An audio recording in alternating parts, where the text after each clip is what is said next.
10th October 1957, Windscale, Cumbria, United Kingdom. A Thursday afternoon, routine in the control room. Log sheets bear the same neat timestamps as every shift before. Outside, autumn air carries the scent of distant rain across the Irish Sea. At 12:05, the first alarm sounds, a perimeter dosimeter reading 25 millisieverts per hour, far above the anticipated background. Operators check the trace, expecting instrument drift. The needle does not return. Inside Pile 1, within the graphite moderator core designed for Britain's atomic weapons program, temperatures rise beyond design margins. No siren yet, only the quiet accumulation of numbers on monitoring strips. Reports will later describe a fire that released more radioactive iodine than any previous British nuclear event. Residents will hear only reassurances. In the hours ahead, milk samples will tell a different story. This is how a single reactor reshaped nuclear policy for a generation, through readings that could not be ignored. The facility rose from farmland in 1947, when Britain needed plutonium, and needed it quickly. Windscale stood on the Cumbrian coast, a location chosen for isolation and access to cooling water from the River Calder. 2 reactors, officially designated Pile 1 and Pile 2, were built to specifications drawn in urgency. The Cold War demanded weapons-grade material, and the United States had stopped sharing atomic secrets after the war ended. Pile 1 began operation in October 1950. The reactor was a graphite-moderated, air-cooled system stacked with uranium fuel cartridges arranged in vertical channels through a core 35 feet tall. Air entered at the base, rose through the channels and exited through filtration stacks 200 feet high. The design was simple, efficient, and built on assumptions that had never been tested at this scale. Graphite served as the moderator, slowing neutrons to sustain fission. But graphite under neutron bombardment behaved in ways the designers had not fully anticipated. Energy accumulated within the crystal lattice, a phenomenon later named Wigner energy, after the physicist who first described it. The stored energy could release suddenly, raising temperatures without warning. By 1957, Pile 1 had produced plutonium for Britain's first atomic bombs.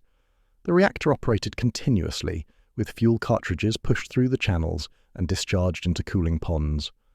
Operators monitored temperatures, airflow, and neutron flux from a control room overlooking the reactor hall. Instruments recorded data on paper strips, creating a permanent archive of conditions inside the core. Official records from the United Kingdom Atomic Energy Authority show that engineers knew about Wigner energy. A 1956 internal report noted temperature anomalies during annealing cycles and recommended further study of graphite behavior under prolonged irradiation. The report was filed. The reactor continued operation. The design called for periodic annealing, controlled heating to release accumulated Wigner energy before it could build to dangerous levels. The procedure required raising core temperatures gradually, monitoring the release, and cooling the reactor back to normal operating conditions. Annealing had been performed 9 times since 1952, each time without incident. The 10th annealing began on 7th October 1957. The annealing procedure followed a written protocol. Operators reduced airflow through the core, allowing temperatures to rise. Nuclear heating from residual fission would bring the graphite to approximately 250 degrees Celsius, hot enough to release Wigner energy, cool enough to remain controlled. On 8th October, temperatures climbed as expected. Operators logged readings every hour. By evening, several channels showed higher temperatures than the protocol predicted, but the variation fell within acceptable margins. The shift supervisor noted in the log, temperature profiles slightly elevated, channel 12 through 18. Monitoring continues. By 9th October, the temperature distribution had become uneven. Some channels cooled as planned. Others remained hot, with readings climbing instead of falling. A senior reactor physicist reviewed the data and authorized extending the annealing cycle. He believed the elevated temperatures indicated incomplete energy release, that more heating was needed to finish the process. At 1400 hours on 10th October, operators attempted to restart cooling airflow. Temperatures in several channels spiked instead of dropping. The increase was rapid, 50 degrees in 10 minutes, then 80, then measurements that exceeded the range of some instruments. At 14:30, a health physics technician conducting a routine survey near the reactor building detected elevated radiation levels. His dosimeter, calibrated that morning, showed 3 times background. He reported the reading to the control room. Operators checked the building ventilation system. Air samples showed particulate activity above normal limits. At 1500 hours, an operator climbed the external stairway to the reactor's charge face, the top of the core where fuel cartridges entered the channels. He looked through an inspection port into channel 2007. The view inside showed a dull red glow. The uranium metal was visible, glowing from heat.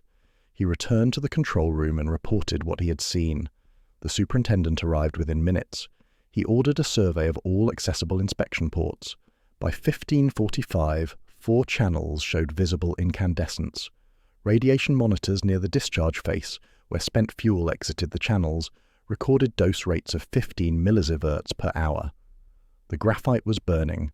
The emergency manual contained no procedure for a graphite fire. Procedures existed for loss of cooling, for fuel rupture, for criticality incidents. No one had written instructions for combustion inside the core because the design assumed it could not happen. Air-cooled reactors operated below graphite ignition temperature. The fuel cladding was supposed to contain fission products. The filtration system was designed to handle minor releases, not a sustained fire. The superintendent contacted the site director at 1600 hours. Within 30 minutes, senior staff assembled in the control room. A works manager arrived from the adjacent chemical separation plant. A representative from the United Kingdom Atomic Energy Authority drove from headquarters in Risley, arriving after 1700 hours. Operators tried increasing airflow to cool the reactor. Temperatures rose instead. The fire drew oxygen, intensifying combustion. They tried reducing airflow to starve the fire. Temperatures continued climbing. The reactor was consuming itself, and every intervention made conditions worse. At 1800 hours, radiation monitors at the site perimeter began registering increased activity. The Health Physics Office initiated continuous sampling of air and surfaces. The first results showed iodine-131 at detectable levels. The isotope had a half-life of 8 days and concentrated in thyroid tissue. Its presence meant fuel cladding had failed and fission products were escaping. By 1900 hours, visible smoke emerged from the main stack. Workers in the adjacent plant reported seeing brown haze above the filtration towers. Wind direction was east-southeast, carrying the plume over agricultural land toward the towns of Seascale and Gosforth. At 2000 hours, the site director authorized attempts to extinguish the fire using carbon dioxide. Fire crews positioned cylinders near the reactor building. Operators opened access ports and directed gas into channels showing the highest temperatures. The carbon dioxide had no effect. The fire had spread through the graphite matrix, beyond reach of surface interventions. By 2200 hours, dose rates near the reactor exceeded 100 millisieverts per hour.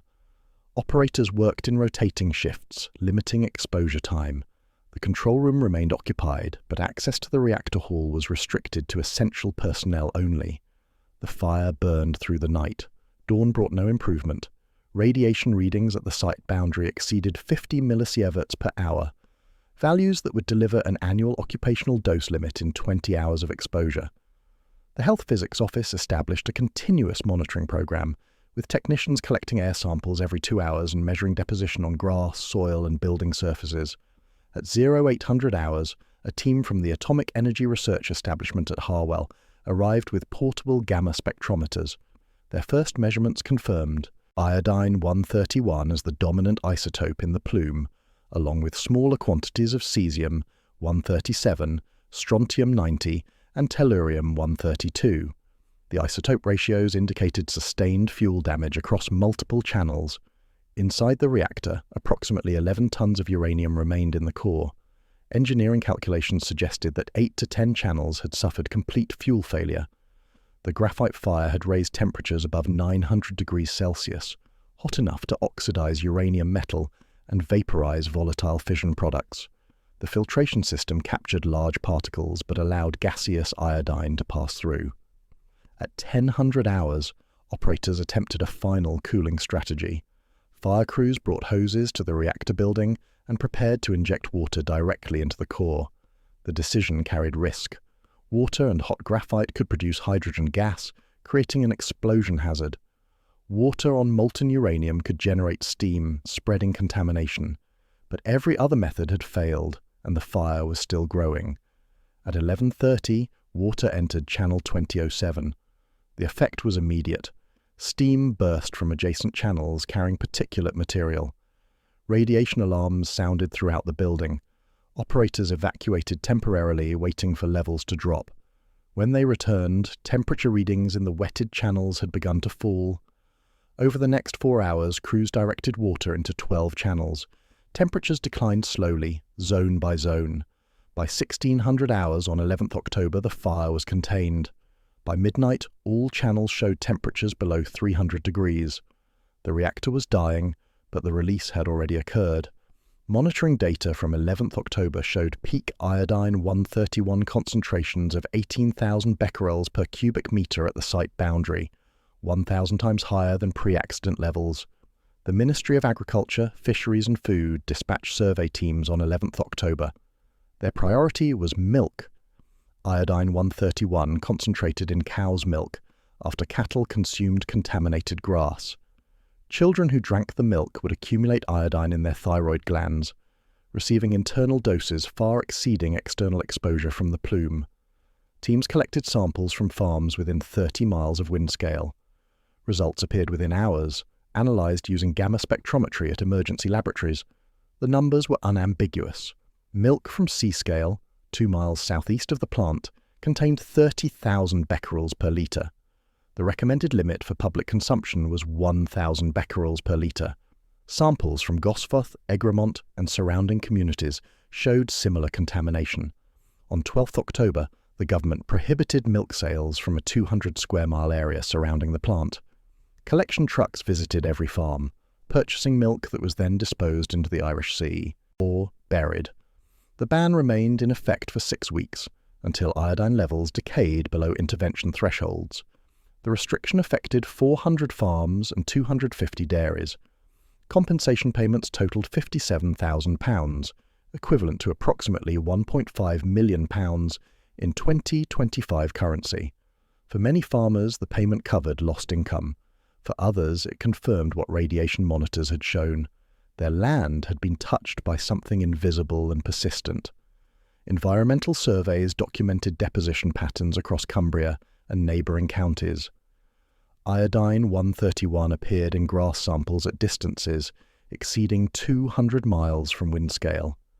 Cesium-137, a longer-lived isotope with a half-life of 30 years, remained detectable in soil for decades afterward. Peak deposition occurred in a plume extending southeast from the plant, following the wind direction during the release. A health physics report dated 13th October calculated the total atmospheric release. Iodine-131, approximately 740 terabecquerels, cesium-137, 22 terabecquerels, strontium-90, 3 terabecquerels. The iodine release alone exceeded the combined discharge from all British nuclear facilities in the previous year. The government issued no evacuation order. Residents remained in their homes, unaware of the dose rates on their roofs and in their gardens. Public statements described the incident as a reactor malfunction, with limited off-site effects. The full scope of contamination appeared only in classified reports, distributed to officials who needed to know. In London, Cabinet ministers convened to assess consequences beyond radiation. Windscale had been Britain's primary plutonium source. Pile 1 produced approximately 5 kilograms per month, enough to maintain the weapons program at its planned pace. The fire had destroyed that capacity indefinitely. Pile 2 remained operational, but could not compensate for the loss alone. A Ministry of Defence memorandum dated 15th October analysed strategic implications. The document, declassified in 1988, noted that Britain's nuclear deterrent depended on continuous plutonium production. Alternative sources existed. The Calder-Hall reactors under construction would produce both plutonium and electricity, but those facilities would not reach full capacity until 1959. The fire created a gap. The memorandum recommended immediate actions: assess Pile 2 safety margins, accelerate Calder-Hall commissioning, negotiate plutonium supply agreements with the United States. It also addressed public perception. The incident has attracted international attention. Continued operation of the civil nuclear program requires public confidence in safety standards. We must demonstrate that lessons have been learned. Press coverage began on 11th October. Initial reports described a fire in a nuclear reactor with no danger to the public. By 13th October, newspapers reported the milk ban, raising questions about contamination. The government held a press briefing on 15th October, providing limited technical details and emphasizing that radiation levels had returned to normal. Behind the public statements, officials debated transparency. Some argued for full disclosure to maintain credibility. Others warned that detailed information would damage Britain's nuclear industry and provide intelligence to adversaries. The compromise was selective release, acknowledge the accident, describe containment measures, withhold dose calculations and isotope inventories. An internal memo from the Prime Minister's office stated the position clearly. We must balance public health interests with national security requirements. Full transparency is not compatible with our strategic objectives.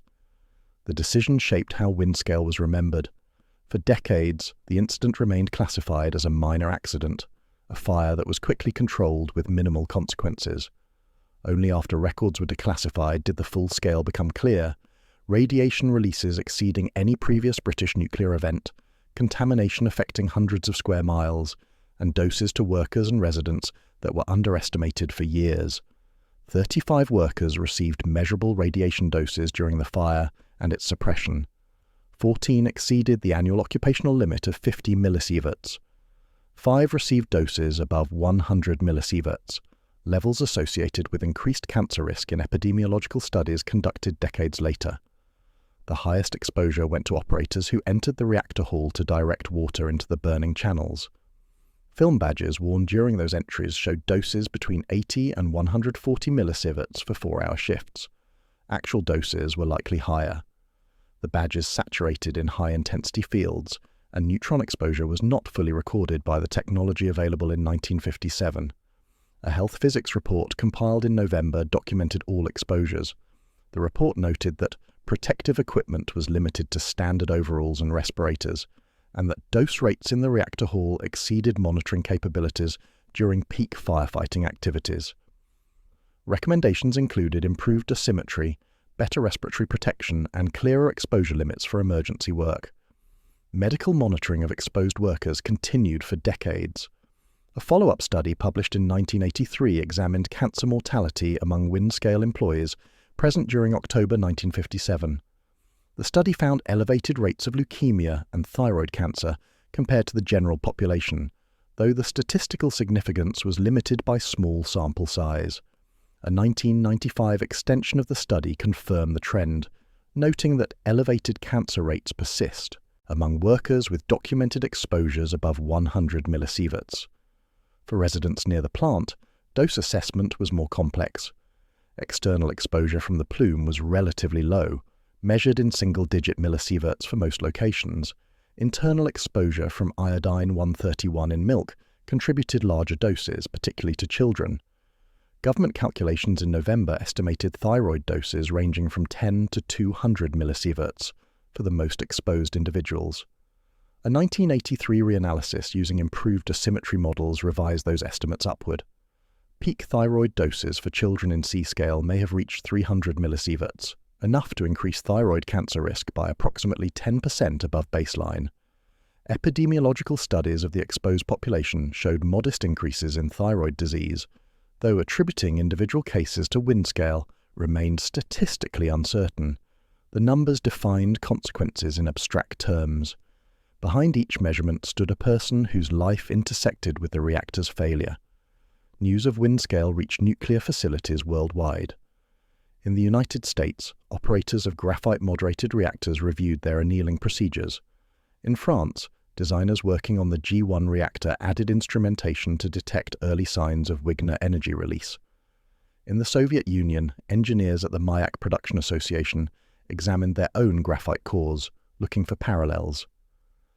The International Atomic Energy Agency convened a technical working group in Vienna in December 1957.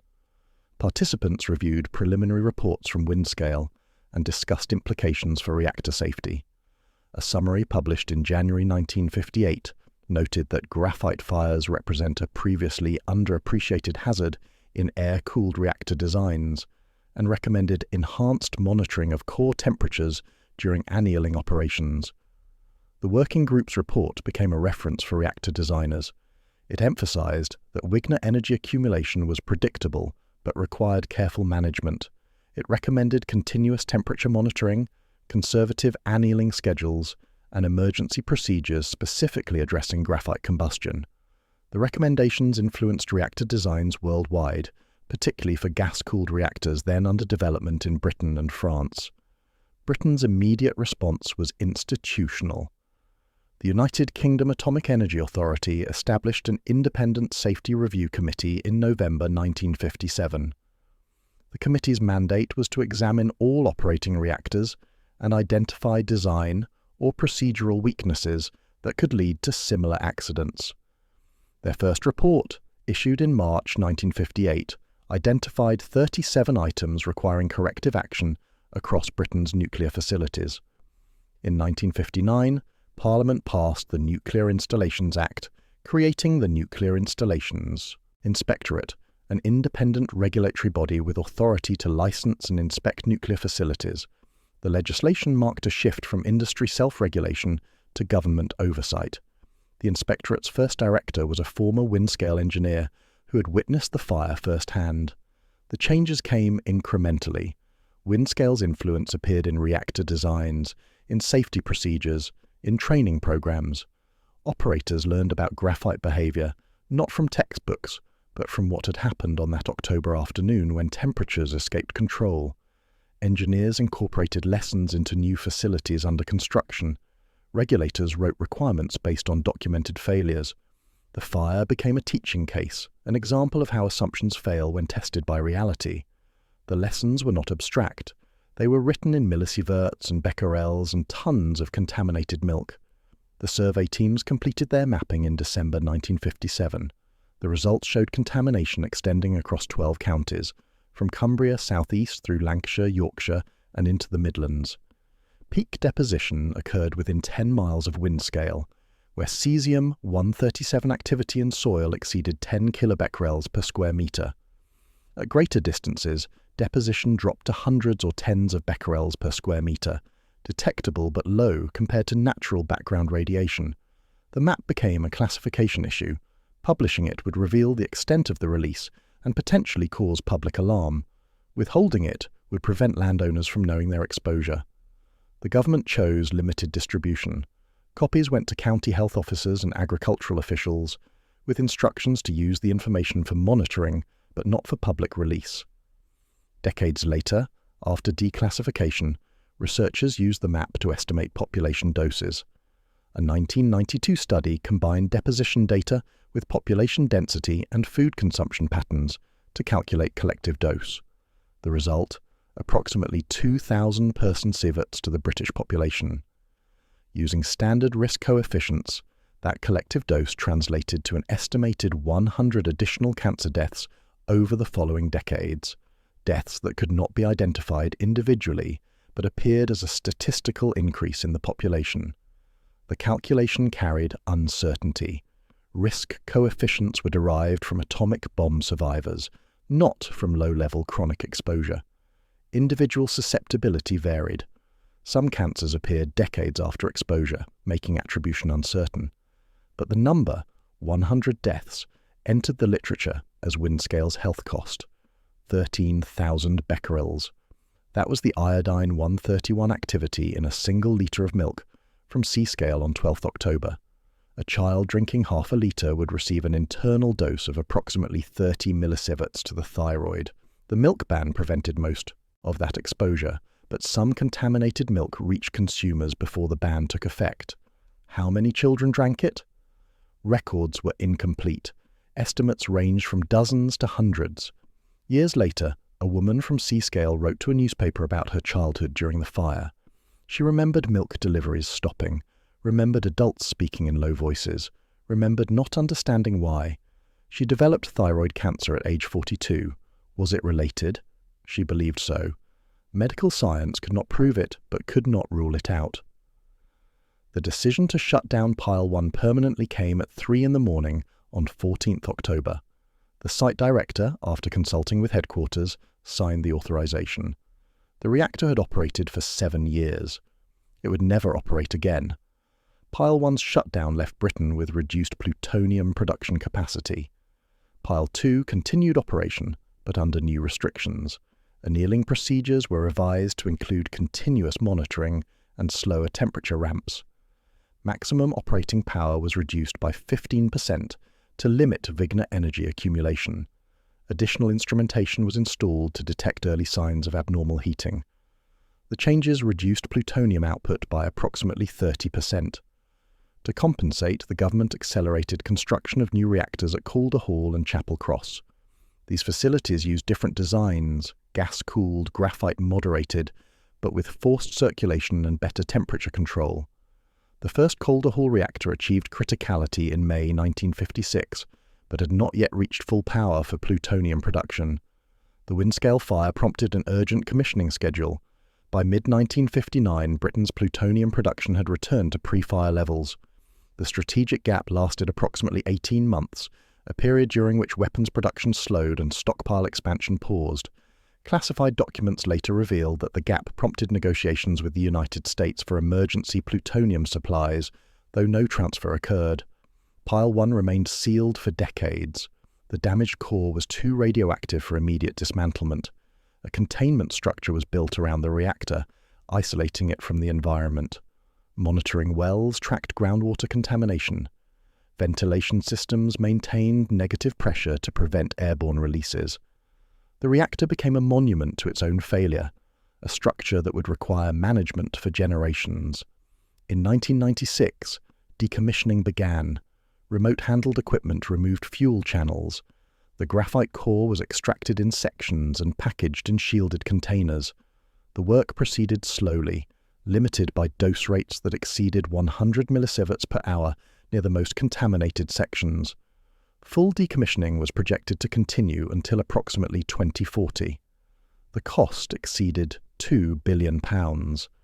That figure included dismantlement, waste, packaging, transportation, disposal, and long-term monitoring. For perspective, the reactor's original construction cost was approximately £3 million in 1947 currency. Decommissioning cost 600 times the original investment. The official inquiry concluded in September 1958. The report ran to 300 pages, with technical appendices documenting reactor design, operational procedures, annealing history, fire progression, radiation releases, and dose assessments. The main findings addressed 3 questions: what caused the fire, why containment failed, and what changes were necessary. The primary cause was identified as Wigner energy release during annealing. The report noted that temperature increases observed during the 9th and 10th October exceeded predictions by factors of 3 to 5, and that the annealing procedure did not include provisions for managing localized hotspots in the graphite core. When operators attempted to restart cooling, residual heat triggered runaway oxidation of graphite and uranium. Containment failed because the reactor was not designed to contain a fire of this magnitude. The ventilation system included filters to capture particulates, but not to prevent gaseous releases. The building structure provided radiation shielding, but not gas-tight enclosure. When fuel cladding failed and fission products vaporized, the only barrier was distance and dilution. The report made 42 recommendations. Key items included mandatory continuous core temperature monitoring, revised annealing procedures with abort criteria, improved ventilation filtration, enhanced dosimetry for workers, and emergency planning for severe accidents, including off-site monitoring and public communication. Implementation began immediately at all UK nuclear facilities. A separate section addressed public health. The report estimated thyroid doses to children in the most exposed areas and recommended long-term health monitoring. It acknowledged that dose estimates contained significant uncertainty and that full health effects may not be apparent for decades. It committed to continued epidemiological surveillance of the exposed population. The report's tone was factual, technical, restrained. It described what happened without assigning blame. No individual was disciplined, no criminal charges were filed. The conclusion emphasized systemic factors: incomplete understanding of graphite behavior, inadequate instrumentation, procedures that did not anticipate all failure modes.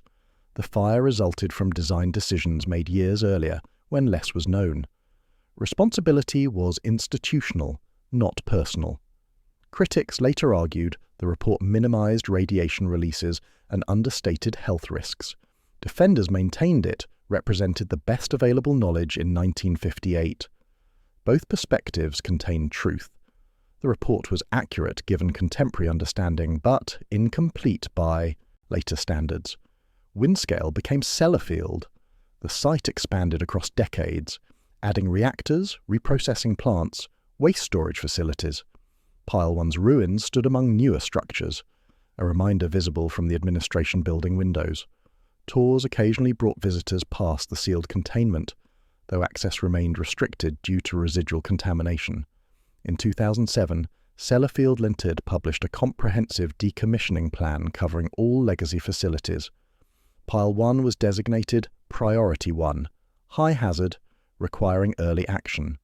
The plan projected 25 years to complete dismantlement and waste removal, with costs estimated at £1.5 billion. Work accelerated in 2013. Specialized robots entered the reactor building, mapping contamination and identifying structural weaknesses. Remote cameras showed the graphite core, still intact but heavily damaged, with visible void spaces where fuel channels had melted or collapsed. Dose rates near the core exceeded expectations, requiring additional shielding for dismantlement equipment. By 2020, approximately 40% of the fuel channels had been removed. The graphite blocks came next, each piece surveyed, packaged and transported to waste repositories. The material remained intensely radioactive. Cesium-137 and strontium-90 had half-lives of approximately 30 years.